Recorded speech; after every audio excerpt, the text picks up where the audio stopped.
আমার ভাই আপনার এবং শহীদ আবু আলিফের রক্তের উপরে পাড়া দিয়ে এই আওয়ামী লীগ বাংলাদেশে আসবে না।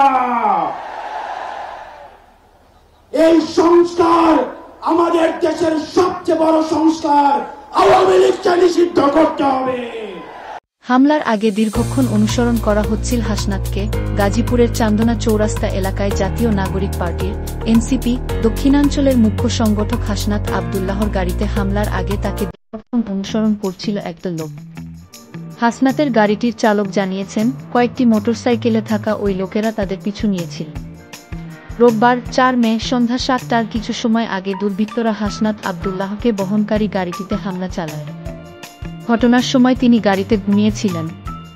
জানা যায়, গাজীপুর কৃষি বিশ্ববিদ্যালয়ের একটি অনুষ্ঠানে যোগ দিয়েছিলেন স্বৈরাচার শেখ হাসিনার পতন আন্দোলনের অন্যতম সংগঠক হাসনাত। অনুষ্ঠান শেষে ঢাকায় ফেরার পথে গাজীপুরের চান্দনা চৌরাস্তা এলাকায় হামলার শিকার হন তিনি। ঘটনার পরপরই পুলিশ তদন্ত শুরু করেছে।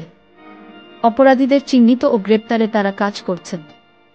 তিনি বলেন, প্রাথমিকভাবে যতটুকু আমরা তথ্য পেয়েছি, রাস্তার পাশে দাঁড়িয়ে থাকা মুখোশধারী কয়েকজন হাসনাত আব্দুল্লাহর গাড়িতে হামলা চালায়।